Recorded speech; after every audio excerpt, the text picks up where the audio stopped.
ILO 국제노동기구 인사들이 화물노동자 같은 특수고용 노동자들의 노조 결성권을 포함한 노동 3권을 정부가 보장해야 한다고 강조했습니다. 정부가 파업한 화물연대를 공정거래위원회에 고발한 것도 적절하지 않다고 지적했습니다. 김현정 기자가 취재했습니다. 국제인권과 노동, 사법의 과제를 주제로 열린 2022 사법정책연구원 국제컨퍼런스에서는 이번 화물연대 파업이 뜨거운 주제였습니다. 컨퍼런스는 지난해 우리나라가 비준한 ILO 제87호와 제98호 협약과 상충하는 국내 노동법의 쟁점에 관한 토론으로 이루어졌습니다. ILO 협약 87호는 노동자에게 폭넓은 결사의 자유를 보장하는 내용입니다. 협약 98호는 노동자의 단체 교섭권 보장에서 사용자에게 금지된 부당 노동 행위에 대한 규정입니다. 이러한 ILO 국제 비준의 상당 부분 충돌하는 우리 노조법에 대한 지적이 제기됐습니다. 그러면서 한국 노조법이 해결해야 할 주요 쟁점도 부각됐습니다.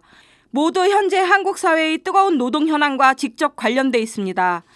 노동자로 인정되지 않는 화물연대와 같은 특수고용 노동자, 그리고 사용자의 과도한 손해배상 청구를 제한하는 이른바 노란봉투법 개정 문제입니다. 이날 컨퍼런스에는 캐런 커티스 ILO 국제노동기준국 부국장을 비롯한 ILO 담당자들이 참여했습니다. 국내에선 김선수 대법관을 비롯해 각계 노동법 전문가들이 참여했습니다.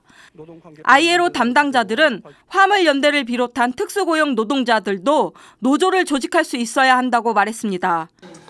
특정한 쟁의 행위를 했을 때 그것에 대해서 불이익을 당하지 않도록 해야 하는데, 그러한 측면에서 자영업자들이 근로자의 범위에 들어가서 노조를 조직할 수 있어야 하고, 그렇게 해야만 반드시 보호를 받을 수 있다라는 것을 기억해야 합니다. 사실 사회적 대화가 중요한 이유가요. 또 좀 관습을 타파하는 생각을 할 필요도 있기 때문입니다. 예를 들면 자영업자들이 단체 교섭권을 갖는 문제와 관련하여서 자영업자들의 단체 교섭권을 인정하는 방법이 예를 들면 전통적인 단체 교섭하고는 다를 수도 있지 않겠습니까? 또 한국의 전문가들도 정부의 화물연대에 대한 업무 개시 명령은 헌법상 기본권 침해 소지가 있다고 지적했습니다. 그리고 노동자가 아니고 자영업자라고 보면서 업무 개시 명령을 통해서 영업의 자유를 굉장히 좀 제한하고 있단 말이에요. 그것도 상당히 조금 모순되지 않은가라는 생각이 듭니다. 그러니까 노동자라면 보호를 해줘야 되고 자영업자라면은 최대한 영업의 자유를 보장해 줘야 할 것 같은데 그 둘 중에 어느 하나도 제공하지 않겠다라는 입장을 보이는 것 같아서.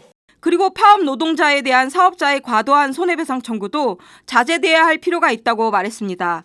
정당한 단체 행동권의 행사로 인정이 된다면 통상의 손해는 당연히 법적으로 묻지 않는 것이 맞습니다. 그리고 그 단체 행동권 행사가 위법하게 인정되는 범위가 상당히 좀 넓은 것도 사실이고요. 또 ILO 국제노동기준국 선임 자문관은 한국이 아직 비준하지 않은 강제노동 금지를 규정한 ILO 협약 105호 비준을 공고했습니다. 강제노동을 통해서 이러한 민주주의의 핵심적인 요소를 훼손하면 안 된다라는 것이고요. 다시 말해서 앞으로 한국이 나아갈 방향하고도 상당히 일치하는 것이라고 생각합니다. 그래서 이를 방지하기 위해서라도 105호를 비준할 필요가 있다고 봅니다. 정부가 파업한 화물 노동자들을 공정거래위원회에 고발한 것을 두고 다소 부적절하다는 견해도 피력했습니다. 그런데 만약에 이들이 스스로의 근로 조건을 개선하기 위해서 이러한 집단 행동을 한다라고 한다면, 그런데 이것을 카르텔로 간주를 하게 되어서 그래서 반독점법에 적용이 된다면 그러면 이것 역시 곤란할 것입니다. 국제사회의 일원으로서 신뢰를 구축하기 위해서도 우리 정부가 비준한 ILO 협약에 상응하도록 관련 국내법의 개정과 적용이 이루어져야 할 것입니다. CPBC 김현정입니다.